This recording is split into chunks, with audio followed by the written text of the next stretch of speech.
Bukan sekadar kain, ia cerita dari peluh dan harapan. Kain di luarnya menang di dalam, jadi bagianmu dalam setiap langkah. Nah baik, kembali lagi bersama kami Vandu Clothing. Oke, kali ini membahas materi tentang strategi konten yang tepat ya untuk UMKM. Nah silakan teman-teman bisa simak dari awal sampai akhir. Dan jangan lupa untuk subscribe agar tidak ketinggalan video kami yang berikutnya. Contohnya kayak manfaat, terus ada konsisten dan memiliki interaksi.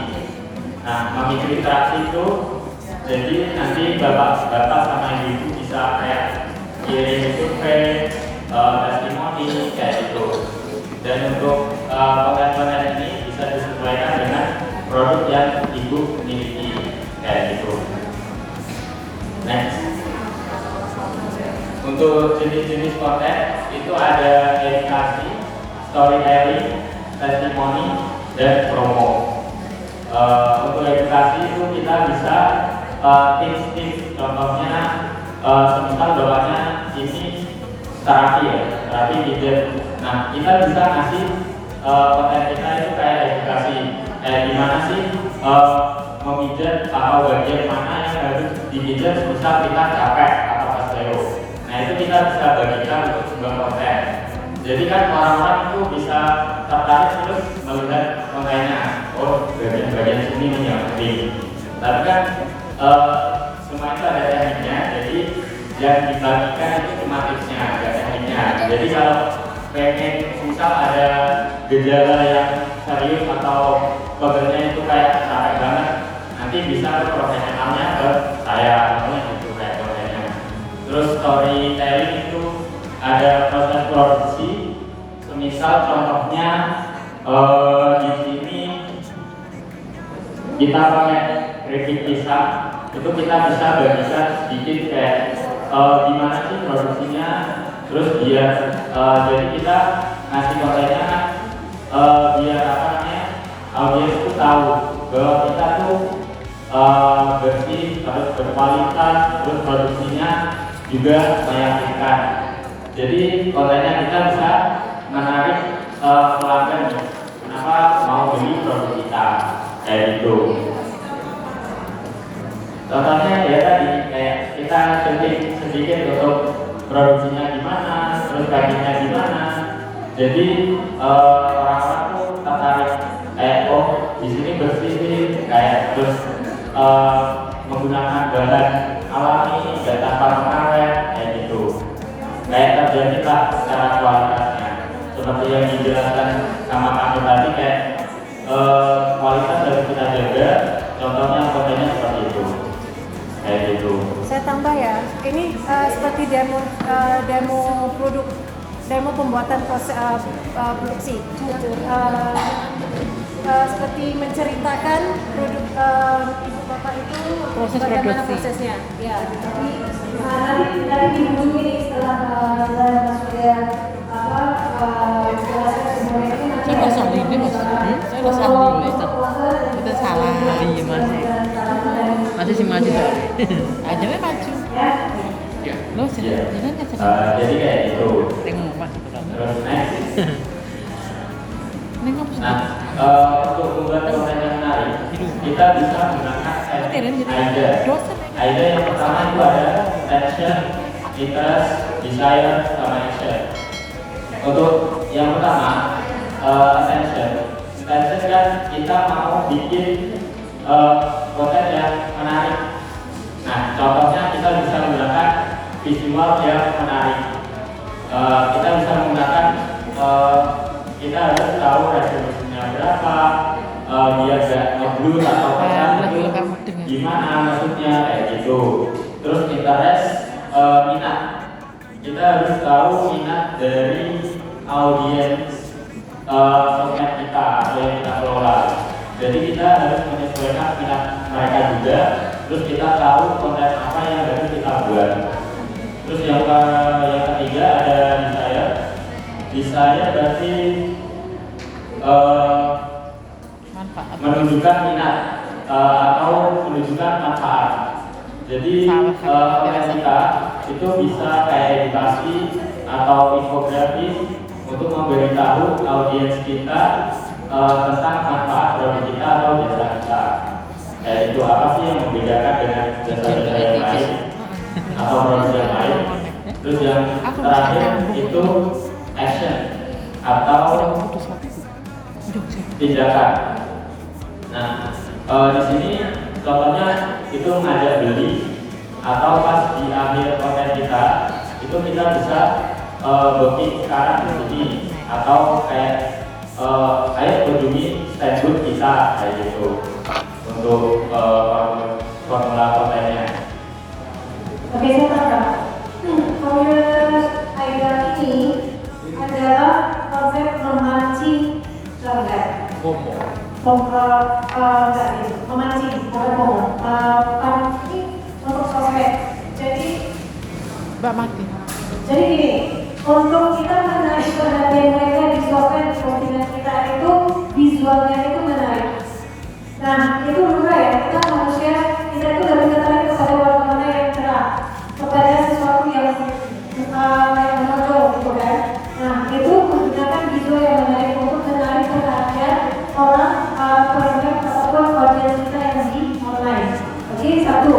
Interest itu kita bisa membuat satu postingan yang mencari sana ada relasinya kepada pengguna. Misalnya kita itu pancing minat mereka itu dengan cerita kita.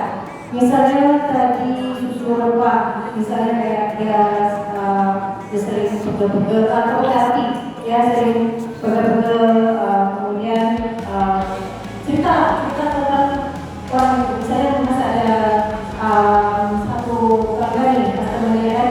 Nah, gunakan konten itu sebagai ceritanya untuk menarik minat kepada orang yang di luar sana.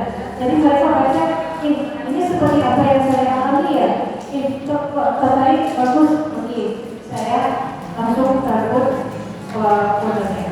Itu menarik interest. Kemudian desire itu adalah kebutuhan, bukan kebutuhan. Desire keinginan, ya. Tunjukkan manfaatnya. Jadi supaya kita ceritakan manfaatnya ini menjaga kesehatan, supaya kita lebih cerdas, supaya kita lebih aktif, supaya kita lebih awet muda, supaya kita lebih kurus, lebih slim, lebih cantik pada bagian itu. Nah, itu terpancing kan? Nah, maulah kan itu yang di TikTok itu kan semuanya itu terpancing sebenarnya. Klik enggak? Langsung klik dan kita langsung klik dan beli. Nah, itu memancing di keinginan mereka. Kemudian action itu CTA. CTA itu kayak mengajak beli. Yuk, mari kita ke warung saya. Yuk beli jagungnya. Yuk beli yuk beli batik. Ada promosi ini apa seperti itu. Ini. Jadi ini semua ini adalah formula untuk memancing pelanggan di online ataupun di luar sana. Apalagi dalam menggunakan postingan kita. Oke?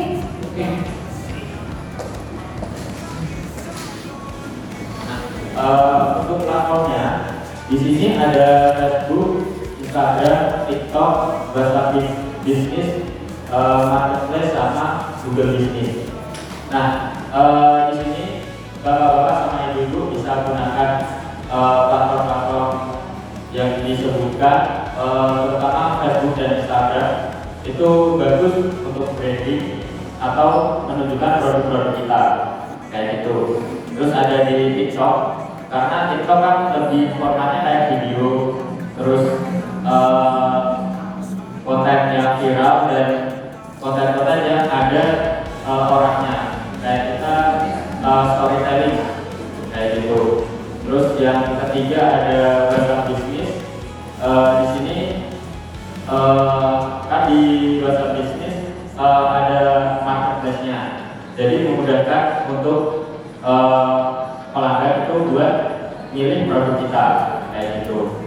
Terus ada marketplace, kalau semisal bisnisnya itu udah mulai berkembang, nanti bisa menggunakan marketplace untuk memudahkan pelanggan untuk membeli produk kita secara aman. Dan yang terakhir itu ada Google Business.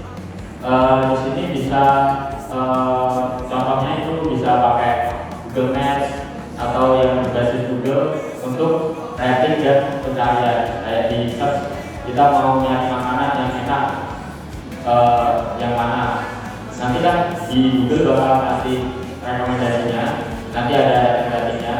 Jadi sebisa mungkin Bapak sama Ibu itu di tokonya atau di warungnya itu bisa pelanggan untuk tolong bantu nilai buat apa namanya, buat lokasinya kayak dikasih bintang 5 kayak gitu, terus ditulis reviewnya seperti apa. Itu juga membantu kita untuk orang-orang tahu kita waktu search di Google Maps itu langsung muncul yang punya kita kalau ratingnya bagus kayak gitu. Next, selanjutnya ada perencanaan konten, konten kalender. Jadi konten ini bisa memudahkan Bapak sama Ibu untuk membuat konten. Jadi kita udah merencanakan dulu minggu awal nih, minggu pertama contohnya kita mau bikin apa aja untuk kontennya. Contohnya di sini ada Senin, Rabu, Jumat, sama Minggu. Untuk hari Senin kita bakal buat konten edukasi, tips memilih produk atau yang lain. Intinya yang berbau tentang edukasi tentang produk kita. Kita bisa rencanakan bentuk kontennya itu seperti apa. Terus dari Rabu kita bisa showcase produknya atau promo, itu juga bisa. Terus dari Jumatnya storytelling atau proses produksi. Terus yang hari Minggu testimoni pelanggan. Jadi ketika kita udah melakukan perencanaan konten, jadi kita udah tahu nih konten yang mau kita bikin apa, kita tinggal bikin video atau fotonya gimana. Jadi sesuai dengan rancangan yang telah kita buat kayak gitu. Untuk referensinya bisa cari di TikTok yang lain atau Instagram dari yang sesuai dengan produk kita. Kita bisa cari kayak konten-konten yang relevan atau yang sesuai dengan minat-minat kita itu seperti apa, kayak gitu proses desainnya. Nah, untuk contohnya di sini dalam seminggu nih, jadi kita bisa menentukan harinya, jenis kontennya apa, topiknya gimana, formatnya itu apa, sampai caption sama statusnya. Statusnya itu maksudnya kita udah melakukan ini apa belum, kayak gitu.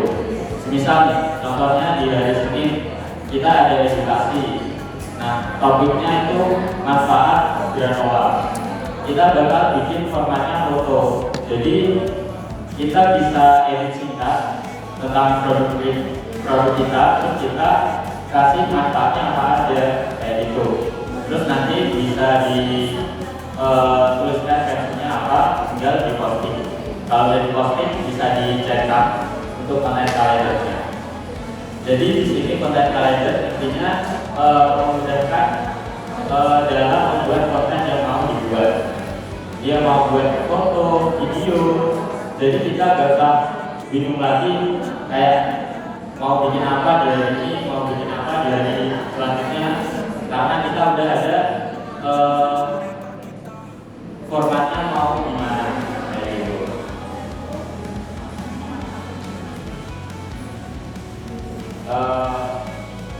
Untuk yang selanjutnya, untuk ini akan dijelaskan teman saya, Sabar.